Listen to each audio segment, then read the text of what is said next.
바알들과 아세라들을 섬긴지라.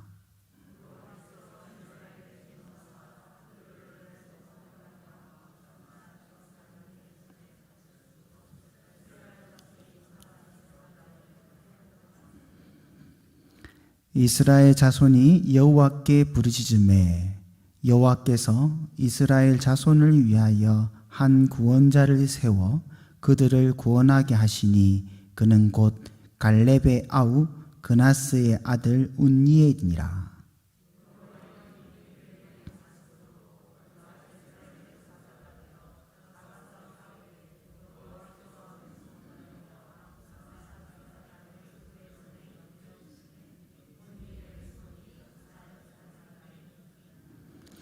그 땅이 평온한지 다 같이 읽겠습니다. 그 땅이 평온한지 40년에 그나스의 아들 온니엘이 죽었더라. 아멘.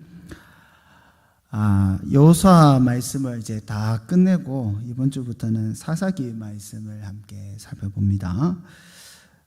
사사기 말씀을 한마디로 표현하자면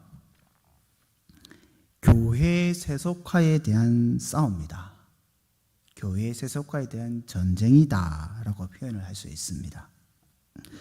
하나님께서 자기 백성들에게 자손의 약속을 성취해 주셨고 땅의 약속을 성취해 주셔서 약속의 땅 어디죠?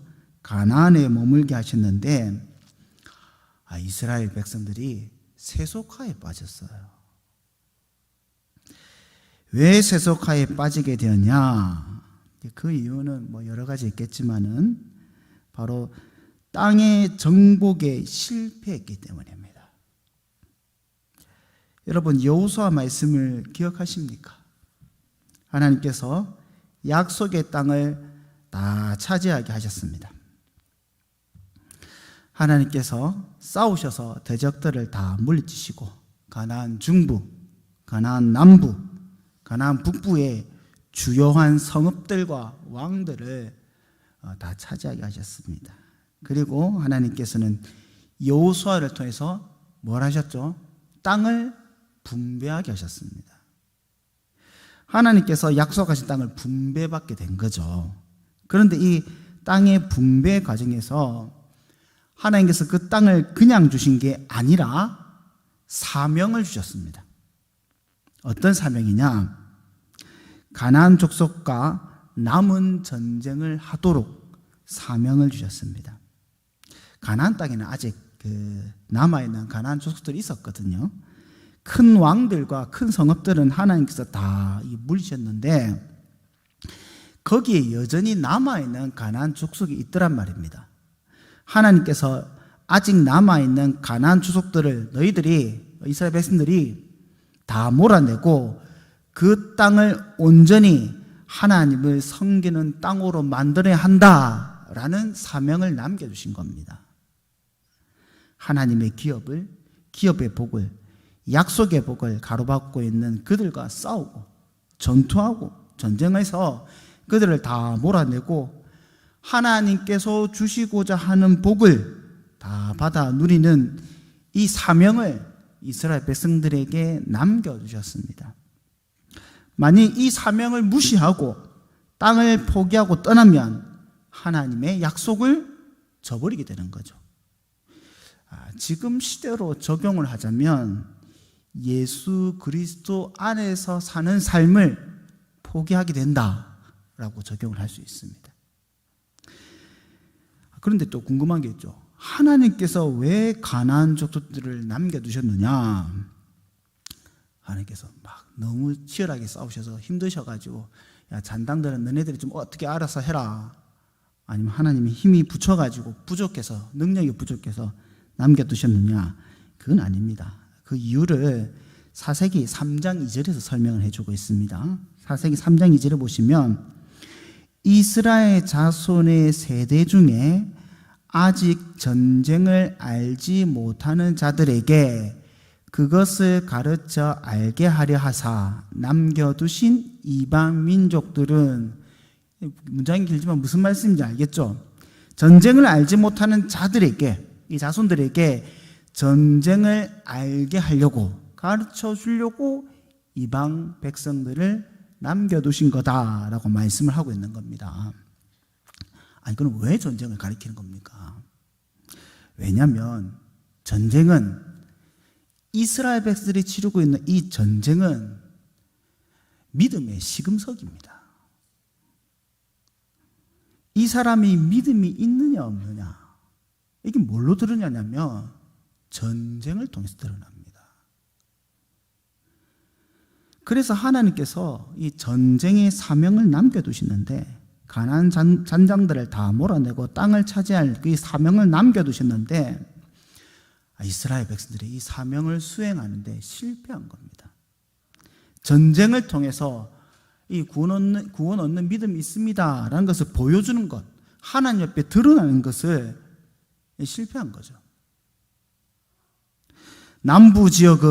가나안 남부 지역은 유다와 시몬 지파가 차지하고 있었거든요. 차지해야 되는데 분배받은 거죠.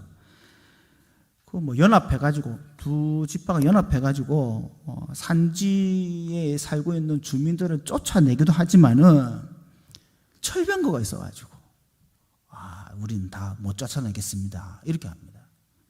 사사기 1장 19절에 보면, 여호와께서 유다와 함께 계셨으므로 그가 산지 주민을 쫓아내었으나 골짜기의 주민들은 철병거가 있으므로 그들을 쫓아내지 못했어요. 또 북부는 요새 지파, 에브라임 지파죠. 차지하려는 이 분배를 받았는데 베델을 정복합니다.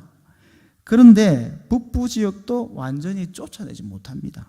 1장 29절에 에브라임이 게셀에 거주하는 가나안 족속을 쫓아내지 못하매 가나안 족속이 게셀에서 그들 중에 거주하였더라.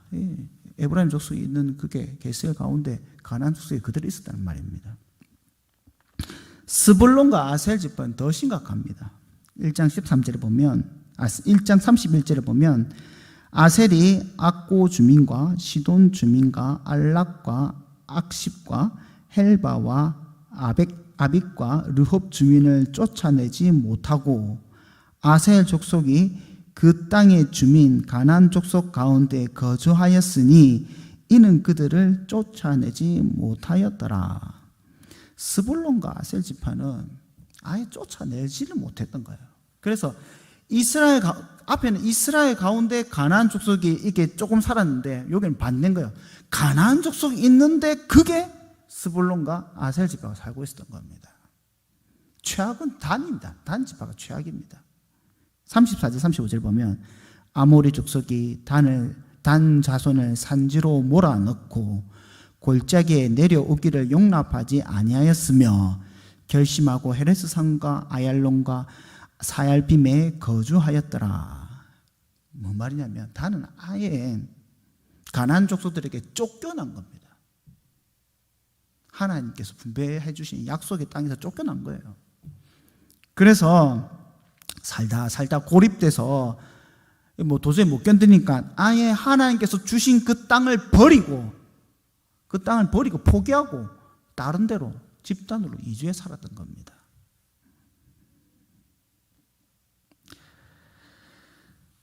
약속의 기업을 포기하고 떠난다. 이게 무슨 의미라고요?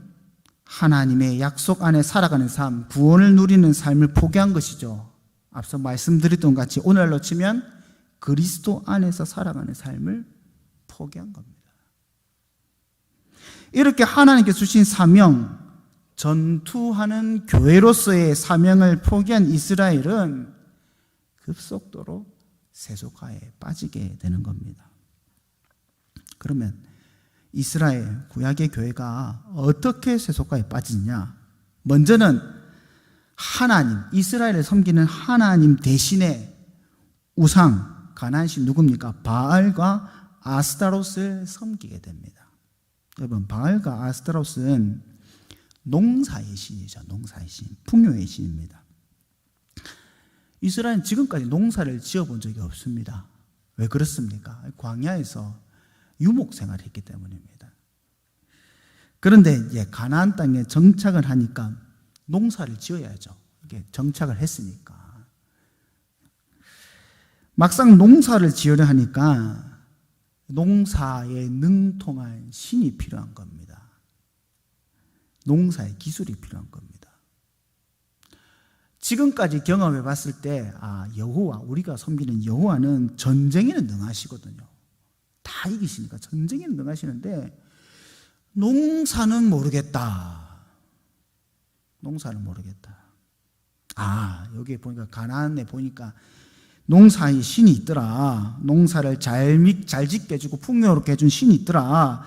그래서 이제 가나안 신을 섬겨야 되는 겁니다. 사실 가나안이 이스라엘보다 훨씬 앞서선 문명을 갖고 있습니다. 이스라엘은 청동기 혹은 신석기 시대의 문화를 갖고 있는 겁니다. 기껏해야 이제 수렵, 채집하던 유목 같은 생활을 하고 있고, 이 단계를 넘으면 철기지 않습니까? 지금 가나안 족속은 철기 문명을 갖고 있을 뿐더러 무슨 사회죠? 농경사회입니다. 당시에 농경사회, 농사를 짓는다는 것은 혁명과도 같은 삶의 패턴이 바뀌는 겁니다. 훨씬 앞선 문화와 문명을 갖고 있는 거죠. 그러니 자연스럽게 이스라엘 백성들은 가나안에 혹한 겁니다. 하나님의 구원을 물질의 풍요로 맞바꾼 겁니다. 사실 가나안 땅에 있는 모든 농작물 그 풍요도 하나님께서 주시는 것인데, 이스라엘은 이걸 보는 눈이 없는 거예요. 믿음의 눈이 없는 거예요. 그리고 이스라엘이 이 교회가 세속화되는 두 번째 요인은 뭐냐면 이방인들과 통혼입니다.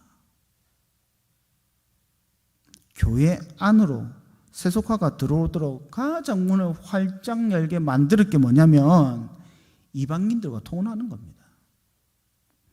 여러분, 이방인들이 언약의 공동체 안으로 들어오는 방법이 뭐죠? 항복하고 들어와야죠. 기본 족속처럼 자신의 신들을 다 버리고 여호와를 믿는 신앙을 가지고 종이 되어서 들어와야죠. 그런데 지금 이스라엘 백성들은 이방인들을 그들의 신과 함께, 그들의 삶의 패턴과 함께, 그들이 갖고 있는 모든 것을 함께 가지고 이스라엘 안으로 들어오게 한 겁니다. 그 이제 신약에서 말하고 있는 빛과 어둠을 같이 놓게 한 거고, 여호와와 하나님과 벨리알을 함께하게 만드는 겁니다. 그러니까 우상들이, 죄와 부정들이 여과 없이 교회 안으로 막 물밀듯이 들어오게 되는 겁니다. 이 때문에 교회는 막 급속도로 세속화하게 빠지게 됩니다. 마지막 세 번째로 이스라엘의 세속화에 빠질 수밖에 없는 요인은 뭐냐면 믿음의 계승에 실패를 했기 때문입니다. 사사기 2장 10절 말씀 보실까요? 이걸 한번 함께 살펴보시면 좋겠습니다. 2장 10절입니다. 바로 뒤에 장이니까요. 2장 10절 말씀입니다. 제가 읽고 함께 천천히 함께 보십시오. 그 세대의 사람도 다 그 조상에게로 돌아갔고, 그 후에 일어난 다른 세대, 다음 세대죠. 다른 세대는 여호와를 알지 못하며 여호와께서 이스라엘을 위하여 행하신 일도 알지 못하였더라. 하나님을 모르는 세대가 된 겁니다. 다음 세대가 아니라 다른 세대가 된 겁니다. 여호수아가 죽기 전에 가르쳤거든요. 너희가 언약의 땅에서 장구히 이 언약의 복을 누리기 위해서는 뭘 해야 되냐? 신앙의 일치를 가져야 된다. 두 번째는 뭐냐면 자손들에게 신앙을 계속 전수해야 된다. 이걸 가르쳤거든요. 그래서 세겜에서 그 백성들과 언약을 갱신하고 그 언약의 증인으로서 율법책과 그 돌을 세우지 않습니까? 이 돌은 증거이자 증표죠. 이스라엘의 맹세한 언약을 전하는 도구가 되는 겁니다. 이 돌뿐만 아니라 세겜에서 언약을 세우는 이 돌뿐만 아니라 여러분 요단강을 건너면서 뭘 세웠죠? 12돌을 세웠지 않습니까? 이 12돌이 하는 일이 뭡니까? 나중에 아이들이 와서 아버지 이 돌이 뭐예요? 물어보면 뭐라고? 하나님의 역사, 구원을 가르쳐 주려고. 이 성경공부 교재입니다, 이게. 다음 세대들에게 신앙을 전수할 성경공부 교재입니다. 그런데 이스라엘은 이 언약 계승에 실패를 하고 다음 세대가 하나님을 모르는 다른 세대가 되어버린 겁니다. 이로써 이스라엘은 완전히 세속화에 빠지게 됩니다. 사랑하는 성도 여러분, 이스라엘이 세속화되면 무엇에 문제가 생기는 겁니까? 뭐가 문제 생깁니까? 이렇게 구약교회가 세속화되면 무엇에 문제가 생기느냐? 하나님의 언약에 문제가 생기는 거죠. 하나님께서는 이 백성을 통하여 하나님의 언약을 온전히 성취하셔야 됩니다. 그런데 이 언약에 문제가 생기는 겁니다. 그래서 언약의 신실한 하나님께서는 언약을 스스로 성취하시기 위해서 자기 이름을 위하여 자기 백성을 구원하십니다. 그 내용이 바로 사사기의 내용입니다. 하나님께서 자기 백성을 구원하시는데, 세속화된 이 백성을 구원하시는데 사사기는 독특한 패턴이 있습니다. 사이클이 있어요. 오늘 이 본문을 통해서 이 사사기에 반복되어지고 있는 이 사이클, 패턴에 대해서 한번 살펴보도록 하겠습니다. 1단계 뭐냐? 먼저 하나님의 백성들이 하나님을 떠납니다. 여기 1단계입니다. 하나님 자신들을 섬기는 신을 바꾸어서 하나님이 아닌 우상들을 섬기죠. 그리고 범죄합니다. 오늘 본문 말씀 3장 7절 말씀이죠.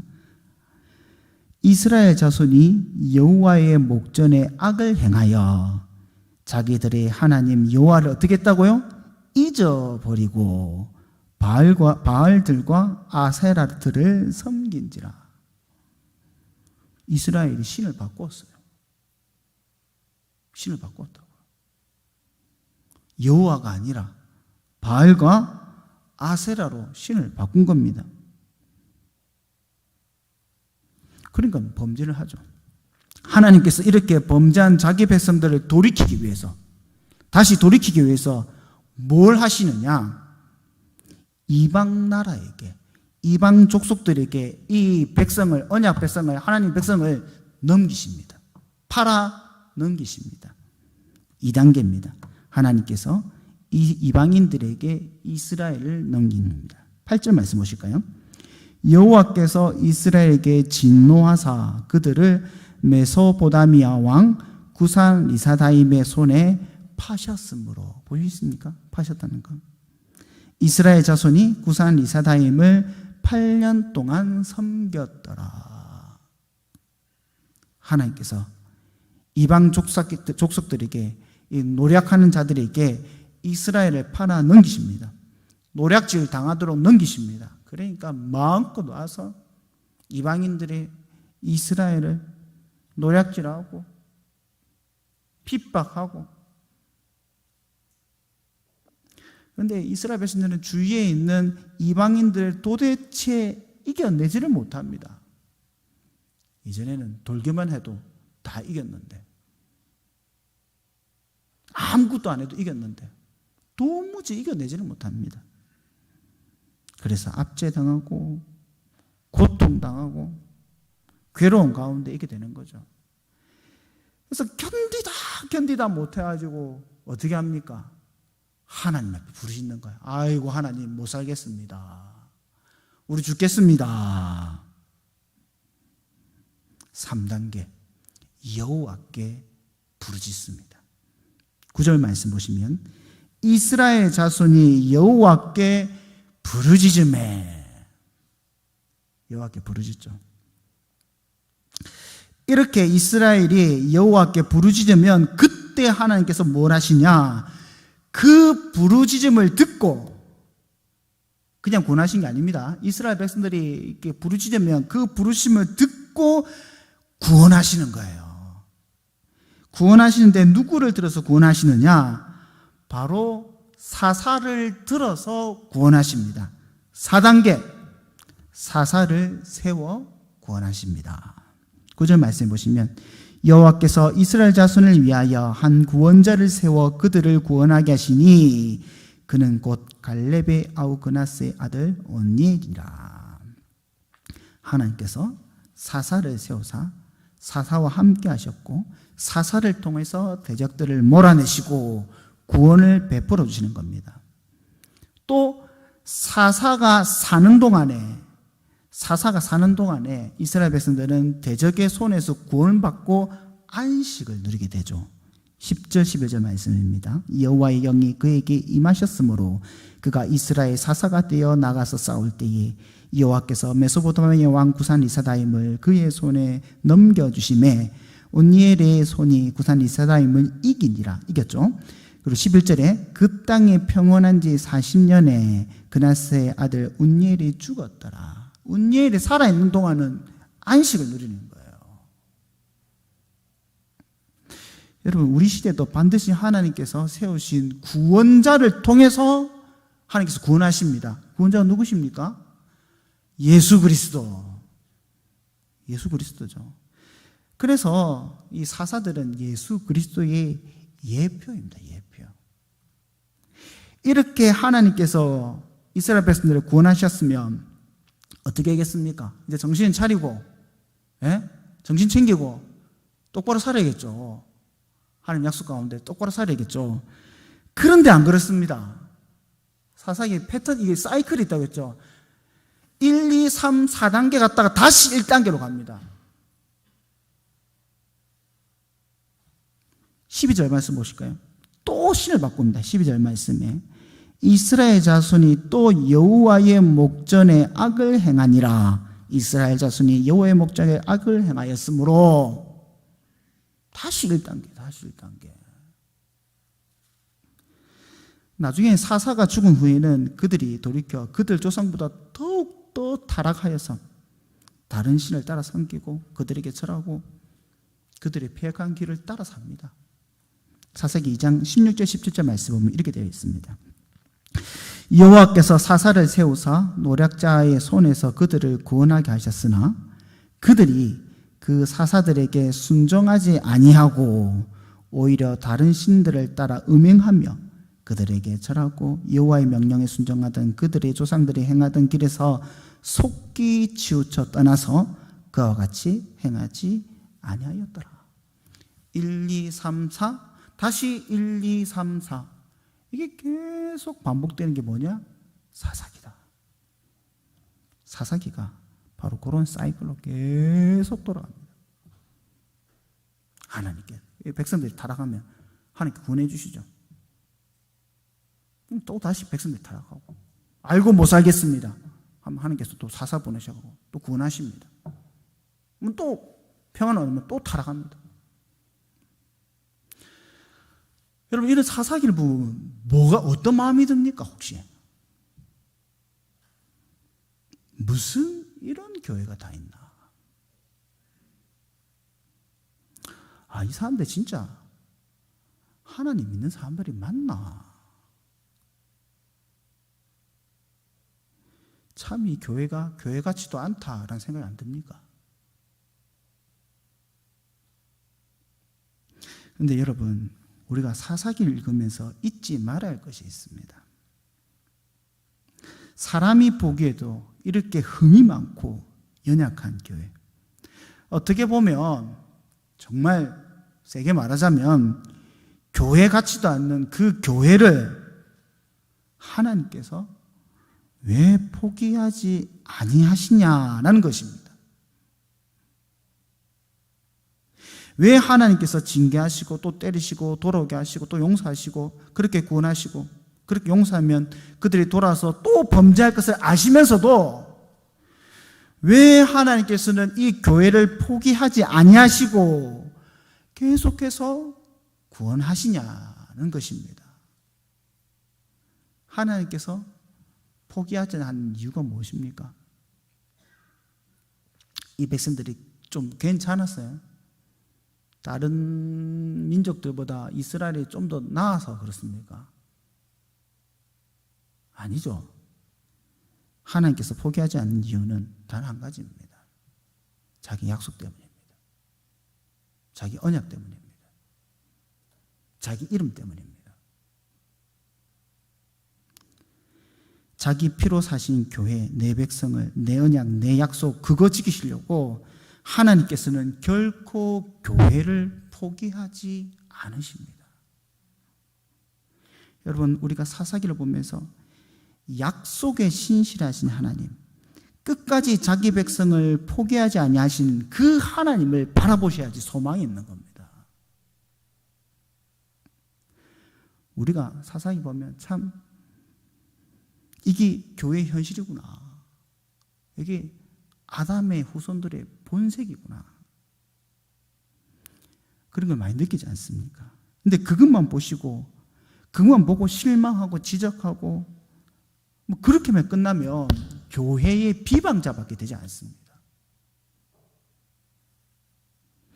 그럼에도 불구하고 하나님은 자기 교회를 포기하지 아니하시고 구원하시는 그 성실하심을 우리는 그 하나님을 바라봐야 되는 겁니다.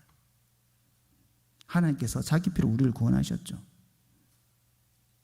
부인할 줄도 알고 우리가 넘어질 줄도 알고 연약하여서 우리가 엉뚱한 짓을 할 줄도 아시면서도 예수님께서는 그걸 다 용서하시고 찾아오시고 다시 세워주시고 또 어떻게 하십니까? 사명을 주셨지 않습니까?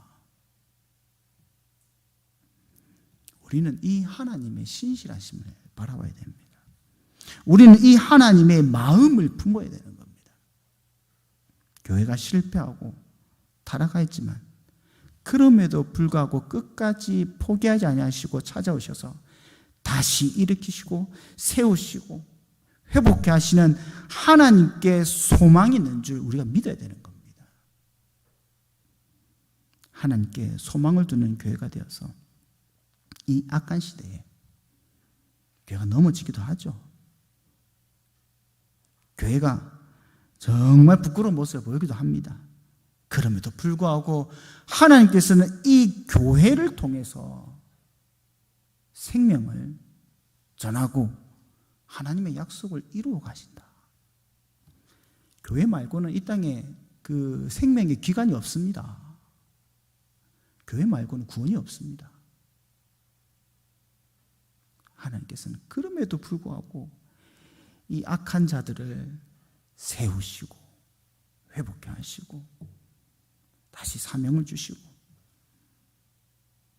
이 연약한 자들을, 이 연약한 우리를 데리고 끝까지 견디게 하시고 끝까지 주 안에 머물게 하시는 하나님의 성실하심만을 바라보면서 여기에 소망이 있구나. 여기에 소망이 있구나. 사람들에게 소망이 있는 게 아니라 사람들에게 소망이 있는 것이 아니라 하나님께 소망이 있구나라는 고백을 통해서 여러분 믿음의 소망을 가지시고 하나님이 주신 사명을 감당하시고 하나님께서 이 교회를 통해서 마지막 날 이 땅을 심판하시고 하나님 나라를 온전히 세우실 그때를 바라보며 끝까지 참고 인내하시며 소망을 가지시는 귀한 주님의 성실한 신실한 하나님의 마음을 품은 성도님 되시기를 주님의 이름으로 축복합니다. 우리 다 함께 기도하시겠습니다. 사랑의 주여, 우리가 참 연약합니다. 늘 넘어집니다. 늘 죄를 짓습니다. 늘 교만하여서 하나님 없이도 살 수 있다라는 착각 가운데 빠집니다. 그럼에도 불구하고 여전히 교회에 성도들을 세워주시고 주의 품으로 안아주시는 하나님의 놀라운 은혜와 신실하심에 우리가 깊이 감사하며 깊이 주님 앞에 은혜를 고백하오니 주여, 우리에게는 소망이 없지만은, 나에게는 소망이 없지만은, 사람에게는 소망이 없지만은 오직 언약에 신실하신 하나님께 소망이 있음을 고백하며 우리가 그 하나님만 붙잡고 이 세상 가운데 살아갈 수 있게 하여 주시옵소서. 죄 많은 이 땅 가운데 주님께서 우리를 이끌어 주심을 믿고 빛과 소금의 사명을 감당하며 전투하는 교회로서의 사명을 온전히 감당할 수 있게 하여 주시옵소서. 하나님께서 오늘도 신실하게 연약한 우리를 구원하시고 세워주시며 우리에게 사명 맡겨주실 줄 믿사오며 이 모든 것 예수님의 이름으로 기도드리옵나이다. 아멘.